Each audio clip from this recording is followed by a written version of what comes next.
Voilà, www.diascongo.com, 3 comme on le dit, Fabrice Pembele sur le compte de Dias Congo. Ici, nous sommes là en collaboration, bien sûr, avec les Léopards de la presse, l'association des journalistes congolais de la diaspora. Alors, aujourd'hui, nous recevons une invitée d'exception. Je pense qu'elle n'est plus à présenter, ou pour certains, elle est à présenter. Il s'agit de Madame Fadila Lanan. Madame Fadila Lanan, bonjour. Bonjour. Alors, pour ceux qui ne vous connaissent pas, qui vous suivent sur www.diascongo.com et qui vont vous suivre, bien sûr, sur la page Les Léopards de la presse congolaise, qui est Fadila Lanan? Je suis une femme de presque 50 ans, d'origine marocaine, de parents qui sont nés au Maroc et qui ont émigré dans les années 60 en Belgique. Donc une fille d'ouvrier et voilà. Et donc j'ai fait toute mon enfance et ma scolarité ici à Bruxelles. Je suis née à Schaerbeek, mais j'ai grandi à Molenbeek et puis maintenant je vis à Anderlecht avec mon mari et mes enfants. Voilà, elle a grandi à Molenbeek, elle vit à Anderlecht. Donc voilà, Madame Fadila Lanan, donc votre fonction, c'est ministre de la quoi? De la culture, ministre de la jeunesse. Quelle est votre fonction? En fait, j'ai deux fonctions. Donc, d'abord, je suis secrétaire d'État à la région de Bruxelles-Capitale avec des compétences comme la propreté, la recherche scientifique, la fonction publique et le sport. Et je suis aussi ministre-présidente du gouvernement francophone bruxellois, donc la COCOF.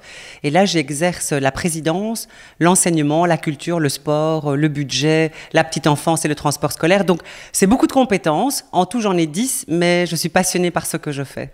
Elle a 10 compétences. Et Madame Fadila Lanan, si on peut savoir, la personne qui vous a incité, si on peut dire, la personne qui vous a influencé, et quel est votre modèle politique, ou la personne qui vous a vraiment poussé à rentrer dans la politique, c'est qui?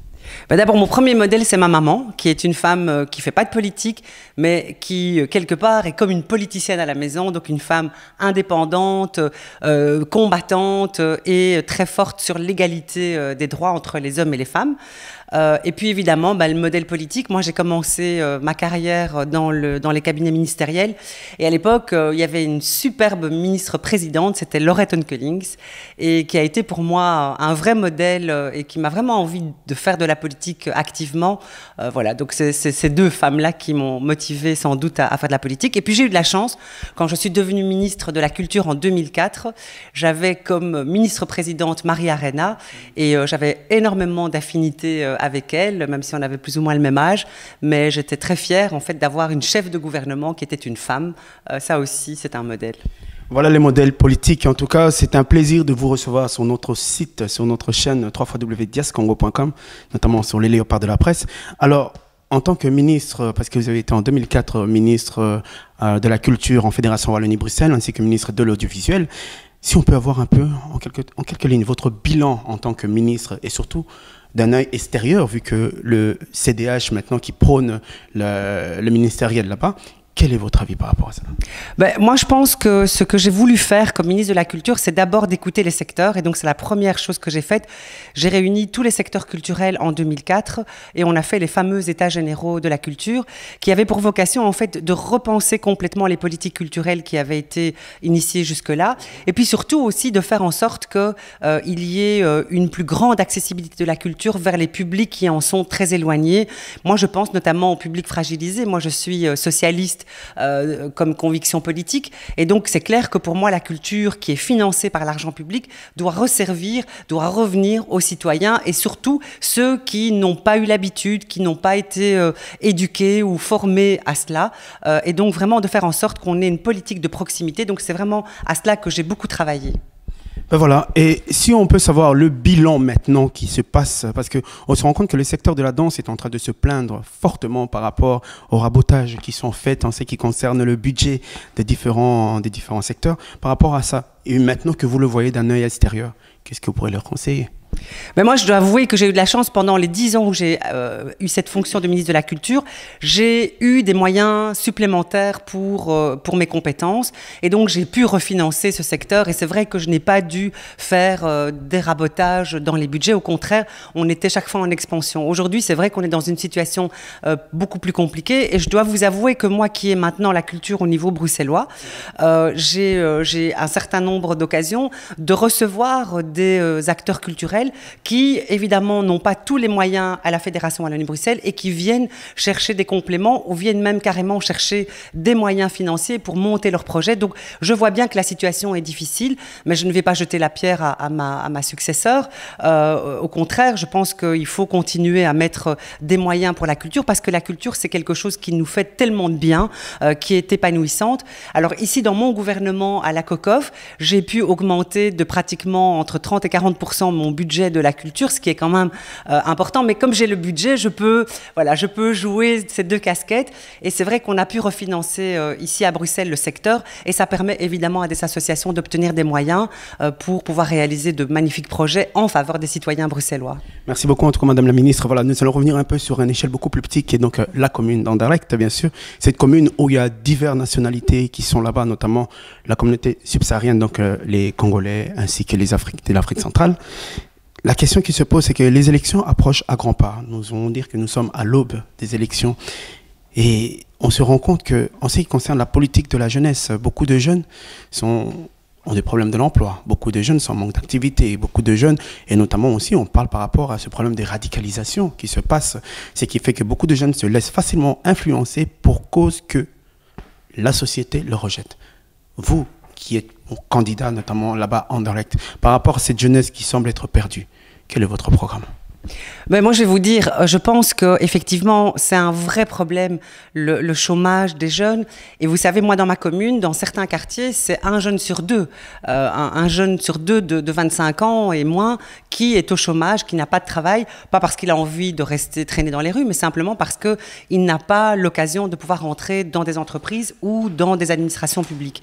Et donc, moi, je peux vous dire que même en tant que ministre membre du gouvernement bruxellois, j'ai la fonction publique, eh bien, nous avons mis en place, par exemple, un dispositif qui permet aux administrations publiques de la région bruxelloise d'engager des jeunes qui sont issus de quartiers défavorisés dont le taux de chômage est égal ou supérieur à la moyenne régionale. C'est vraiment une politique forte, parce que nous savons que si nous n'intégrons pas ces jeunes dans l'emploi, eh bien, le risque qu'ils se radicalisent, le risque qu'ils perdent espoir dans la société est évidemment présent. Et ça, on ne peut pas accepter que dans notre société, notre jeunesse perde espoir. Et donc, je dois dire qu'évidemment, là, je suis attentive à cette dimension-là, parce que je suis bien sûr ministre au gouvernement bruxellois, mais je suis aussi municipaliste, et donc je suis une conseillère communale. Je suis attentive à ce qui se passe dans ma commune, mais ma commune, elle ressemble à beaucoup d'autres grandes communes, avec cette diversité, avec ces poches de pauvreté, et nous devons y répondre, nous devons redonner cet espoir aux jeunes. Et je peux vous dire que, par exemple, cette politique qui est faite au niveau des administrations bruxelloises, puisqu'on les finance, on donne des primes quand elles engagent du personnel qui est issu de ces quartiers défavorisés, eh bien, ça marche plutôt bien, et il y a un engouement de la part des administrations pour engager ce personnel. Et ça veut dire aussi que pour ces jeunes, ils trouvent de l'espace de travail dans nos administrations, et ils se sentent aussi pris en compte dans le paysage bruxellois. Je crois que c'était aussi un beau signal à leur faire. Alors, il y a notamment une forte communauté congolaise qui est à Anderlecht, et on se rend compte que par rapport à cela, beaucoup sont dans les associatifs, mais ne savent pas toujours comment faire pour demander des subsides ou chez qui s'adresser en point de vue communal. Par rapport à toutes ces associations qui sont basées à Anderlecht, comment peuvent-ils s'y prendre et comment pouvez-vous les conseiller ? Alors vous savez, moi je dis toujours que les associations, elles doivent pouvoir obtenir des moyens pour pouvoir développer des projets. Et déjà, vous savez, quand j'étais ministre de la Culture en 2004, je m'étais rendu compte que, par exemple, contrairement aux associations d'origine turque, aux associations d'origine marocaine ou maghrébine, etc., les associations d'origine subsaharienne avaient beaucoup de difficultés à voir leurs projets financés. Et donc, j'avais déjà mis en place, à l'époque, à la Fédération Wallonie-Bruxelles, une administration et d'ailleurs une fonctionnaire qui était mise en place pour soutenir, accompagner les associations à écrire leurs projets. Parce que souvent, la difficulté, c'était de monter un projet, de le faire administrativement. Et donc, il y avait ce soutien qui était apporté. Et je crois que ça, il faut continuer à le faire à toutes ces associations un peu nouvelles qui n'ont pas toutes les clés comme les associations d'origine turque ou maghrébine, qui, elles, sont là depuis beaucoup plus longtemps et donc, du coup, ont pris l'habitude et sont organisées pour le faire. Il y a aussi un opérateur important que je conseille aux associations d'origine subsaharienne, le CBAI, le Centre bruxellois d'action interculturelle, qui a aussi pour vocation de soutenir les associations, les encadrer, les accompagner pour monter des projets, écrire avec elles leurs projets.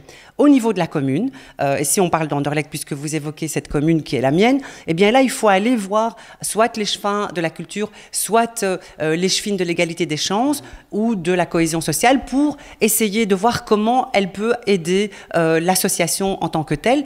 Et il ne faut pas hésiter aussi à envoyer ces associations vers nous, la COCOF, puisque la Commission communautaire française, c'est vraiment l'administration publique de proximité. C'est-à-dire que nous sommes vraiment la première ligne, même avant la Fédération Wallonie-Bruxelles. Et donc, moi, régulièrement, je reçois des protagonistes ou des partenaires d'associations d'origine subsaharienne qui viennent demander un soutien et on les soutient, on les aide à faire leurs projets et à obtenir des moyens aussi. Merci beaucoup. Toujours sur www.diascongo.com, sur www, les léopards de la presse. On voit beaucoup de têtes qui sont en train de tomber en plus fine avec cette histoire. Et là-dedans, il n'y a pas très longtemps, il y a un ministre qui a démissionné et qui est un ministre de votre famille politique. Et par rapport à cela aussi, on s'est rendu compte dans sa commune respective, le maire a été éjecté à l'opposition. Alors, par rapport à ça, la question que nous nous posons, quel est votre avis par rapport à cela? Mais moi, je vais vous dire, par rapport à Publifine, je pense en fait, comme la plupart des citoyens, que ce qui se passe là-bas et ce qui s'est passé là-bas est inqualifiable, inacceptable et indigne de mandataires politiques. Et encore plus, moi, en tant que socialiste, je peux vous dire que c'est pour moi quand même quelque chose qui est tout à fait inimaginable. Donc, 500 € la minute. Voilà, je suis très choquée parce que c'est pas le salaire que moi je gagne et je me dis finalement c'est quand même pas normal parce que nous travaillons beaucoup mais il y a quand même des limites et je trouve qu'il y a de l'indécence. Maintenant, il faut laisser aussi la justice faire son travail. Vous savez que la commission d'enquête qui a été mise en place au niveau du Parlement wallon va faire l'éclairage de tout ce dossier et va pouvoir prendre après des mesures pour corriger le tir et éviter que ce type de situation ne se poursuive. Maintenant, vous avez parlé d'un de mes collègues que j'appréciais beaucoup, Paul Furlan, qui a évidemment démissionné, et je peux le comprendre, la pression était tellement forte, même si lui n'est pas pris en faute dans ce dossier, simplement à un moment donné la pression politique est telle qu'il faut réagir. Maintenant qu'il ait décidé de changer sa majorité au niveau local, il y a d'autres communes en Wallonie, c'est beaucoup plus fréquent en Wallonie qu'à Bruxelles bien entendu, ont changé de majorité en cours de route. C'est difficile de prendre position pour dire quel est le but de cela ou quelle est la raison. Il peut y avoir tellement de raisons possibles pour ce faire. Je ne vais pas commenter ce type de situation. Moi, ce que je souhaite, c'est qu'il y ait une clarté et c'est qu'on puisse être beaucoup plus transparent sur ce que nous faisons, ce que nous gagnons au service des citoyens, puisque c'est de l'argent public. On a vu il n'y a pas très longtemps Donald Trump, le nouveau président des États-Unis, a prêté serment. Et face à cela, on a vu qu'il y avait beaucoup de manifestations et des protestations contre l'arrivée de Donald Trump ici en Belgique. Vous, en tant que ministre fédéral, en tant que mandataire fédéral, par rapport à ça, qu'est-ce que vous pouvez dire? Est-ce que l'Europe a-t-il raison d'avoir des craintes vis-à-vis des États-Unis ou pas? Moi, je crois que j'ai été une de ceux ou de celles qui a eu très très peur et j'ai été très choquée en fait de l'arrivée de Trump puisque je ne m'y attendais pas. La veille encore, on essayait de faire la fête pour renforcer et soutenir Hillary Clinton et donc on a été fort déçus et très choqués.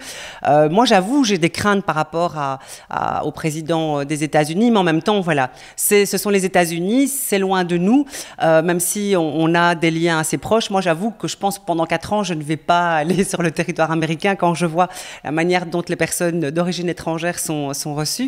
Mais voilà, c'est une inquiétude qui doit sans doute toucher plus les Américains que nous-mêmes. Moi, j'essaye un peu plutôt de me recentrer sur ce qui nous préoccupe en tant que tel, l'Europe, Bruxelles, les citoyens, la crise, tout ce qui s'est passé par rapport aux attentats, par rapport au radicalisme, par rapport à cette jeunesse qui est en déshérence parfois, qui est en désespoir parfois. Moi, c'est à ce niveau-là que j'ai envie de me battre et de continuer mon combat de femme politique. Pour le reste, je ne vais pas aller faire la leçon outre-Atlantique. Je les laisse gérer leurs problèmes parce que je pense que ça risque d'être parfois un problème. Vous avez parlé des attentats. Nous approchons bien sûr au 22 mars 2016 où il y a eu ces attentats à Bruxelles.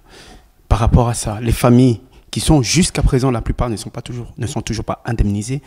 Qu'est-ce que l'État met en place par rapport à ces gens-là? Qu'est-ce que l'État compte faire par rapport à ces personnes qui ont perdu des membres de leur famille, qui ont perdu leur travail, qui ont perdu beaucoup?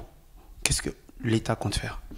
Ben vous savez, moi je vais me référer à ce que Laurette Onkenings, qui est membre de la commission attentats et terrorisme au fédéral, rappelait encore il y a quelques jours sur un plateau télé.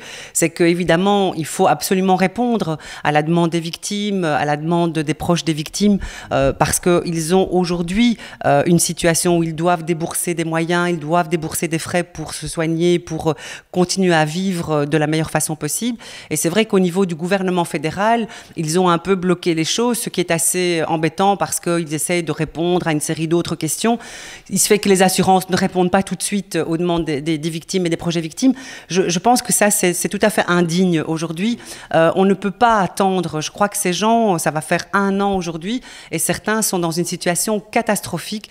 Et là, je crois qu'il y a une responsabilité du gouvernement fédéral. C'est à eux d'agir, et il ne faut pas encore attendre d'avoir X informations avant de pouvoir dire et de donner la main et d'accompagner ces victimes ou ces proches de victimes, parce que leur demande et leur situation d'urgence, elle est actuelle. Il ne faut pas attendre quelques mois pour ça. Alors, la politique congolaise fait en sorte que, voilà, il n'y a pas longtemps, celui qu'on appelait donc le garant de la nation congolaise est décédé au nom de M. Etienne Tshisekedi. On a vu énormément de personnes qui sont venues des 4 coins de l'Europe et d'autres même de l'Afrique pour venir pleurer l'illustre disparu. Par rapport à ça, qu'est-ce que vous pouvez dire à la communauté congolaise qui vous suit? Moi, ce que j'ai envie de dire, c'est que je voudrais vraiment que la Senko puisse, en tout cas, continuer à jouer ce rôle important. Il y a un accord qui a été réalisé au 31 décembre. On sait que par la disparition d'Etienne Tshisekedi, eh bien, la situation a évolué malheureusement.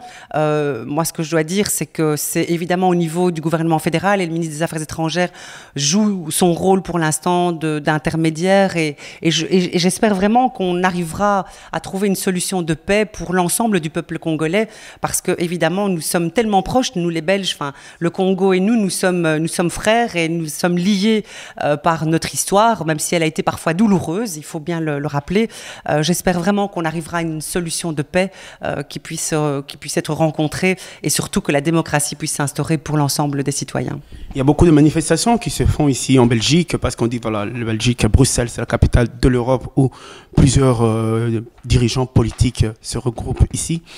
Il y a beaucoup de combattants ici en Belgique qui manifestent et qui sont contre le prolongement ou bien le glissement d'un second mandat pour le monsieur Joseph Kabila. Alors, bien sûr, entre la Belgique et le Congo, c'est une relation fraternelle, ce sont 2 frères. Alors, il y en a un qui est malade. Alors l'autre, ne compte-t-il pas essayer de venir en aide, pas seulement politiquement, mais surtout à la population qui, jour et jour, meurt? Oui, sans aucun doute. Et ça, c'est vrai que c'est le travail du ministre des Affaires étrangères belge de pouvoir être cet intermédiaire et de jouer ce rôle.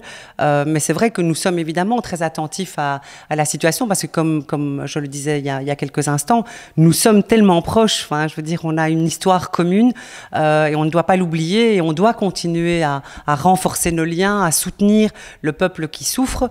Et en même temps, je pense qu'il n'est pas bon non plus d'importer ici le conflit et de faire en sorte que la crise ou que des débordements se fassent ici, parce que ça ne servira pas la cause des Congolais. Alors, nous sommes en plein mois de la femme. Et déjà, je vous souhaite une très bonne fête des femmes, n'est-ce pas? J'aurais dû commencer par cela. Alors, en plein mois de la femme, qu'est-ce que vous pouvez dire à toutes les femmes du monde, à toutes les femmes qui vous suivent, à toutes les femmes qui vous prennent aussi pour modèle? Qu'est-ce que vous pouvez dire par rapport au combat qui a été mené par les femmes pour que la femme actuelle soit émancipée? Qu'est-ce que vous pouvez dire à toutes ces personnes-là? Moi, je leur dis qu'il faut continuer le combat, et qu'on n'a pas encore totalement gagné, même s'il y a une évolution. Mais dans tous les pays du monde, c'est sûr que on a une attention particulière. Et c'est vrai qu'avec la Journée internationale des droits des femmes, on met un éclairage là-dessus. Et je crois que même encore en Belgique, on a encore des poches d'inégalité. On le sait que dans les secteurs privés, les femmes qui font le même métier qu'un homme gagnent moins que l'homme, qu'un certain nombre de droits sont parfois bafoués, que beaucoup de situations difficiles sont vécues par des femmes souvent en plus celles qui sont monoparentales, donc celles qui doivent s'occuper seules de leurs enfants, etc. Et donc voilà, ce combat doit continuer. Moi, je dirais surtout aux femmes de continuer à s'investir dans la société et surtout d'apprendre. C'est ce que ma mère m'a toujours appris, c'est de dire qu'il faut vraiment essayer d'être une femme indépendante grâce aussi aux études, grâce à l'indépendance financière qu'on peut avoir vis-à-vis des hommes. Mais je voudrais aussi souligner qu'il y a un certain nombre d'hommes qui sont aussi très égalitaires et qui aident à obtenir plus de droits pour les femmes. Et voilà, il faut aussi le dire, nous ne sommes pas que les femmes à devoir nous battre pour obtenir plus de droits. Beaucoup d'hommes nous soutiennent dans cette démarche et il faut continuer ce combat jusqu'au moment où on aura une vraie égalité. Le fait d'être une femme, d'être dans la politique et d'être d'origine étrangère, estimez-vous être une valeur ajoutée à cette société ? Moi, je pense que contrairement à ce que certains élus de la NVA disent, que ce soit les subsahariens ou les Marocains ou les Turcs ne sont pas une valeur ajoutée, nous sommes une valeur ajoutée. Et en même temps, moi, je reste très modeste. Vous savez, je pense que j'ai beaucoup de chance d'être là où je suis parce que je peux essayer de répondre, en tout cas, à un certain nombre de problématiques qui touchent les citoyens. Mais le fait d'être femme, d'être d'origine étrangère, a été aussi parfois un problème. Et j'ai parfois vécu aussi du racisme, même comme femme politique, donc il faut dire que c'est pas toujours facile, mais en même temps, si je peux être un exemple positif, j'en suis heureuse et j'espère motiver d'autres femmes à faire aussi ce parcours et je serai toujours là aussi pour les accompagner si elles le souhaitent. Un dernier mot pour les gens qui vous suivent sur www.diascongo.com, qui vous suivent sur la page Les Léopards de la presse congolaise. Madame Fadila Lanan, ministre de la Culture, ministre, vous avez tellement de fonctions que je ne saurais tous les retenir. Qu'est-ce que vous pouvez dire à toutes ces personnes qui vous ont suivi ? Eh bien, moi, ce que j'ai envie de leur dire, c'est, voilà, dans quelques jours, il y aura des journées Afrique qui sont organisées par Laurette Onkelings, et ce sera aussi l'occasion de pouvoir encore mettre en lumière un beau projet qui est demandé par les communautés subsahariennes de manière générale. C'est la Maison Afrique, et donc qui va pouvoir être un lieu de projecteur pour toute la création d'origine subsaharienne, la création culturelle, associative et sociale. Et ça, je pense que c'est vraiment un beau signal, comme d'ailleurs sont les structures que sont les maisons des cultures, Espace Mag pour les communautés d'origine maghrébine. C'est de dire qu'avec la culture, on peut repenser le monde autrement. Et ça, moi, ça me réjouit. Donc, je vous invite à venir le 22 avril au Théâtre Marny. Le 22 avril au Théâtre Marny, voilà, le rendez-vous est pris, l'heure. Ce sera du matin, donc je crois qu'à partir de 10h jusqu'à 18h, enfin, il y aura plein de choses, donc n'hésitez pas à venir nous rejoindre. N'hésitez pas à venir, donc on a dit le 22 avril de 10h jusque ça sera déterminé. Et surtout, restez connectés, restez branchés. C'était Fabrice Pembele en compagnie, bien sûr, de Madame Fadila Lanan, ministre ici dans le pays, la Belgique.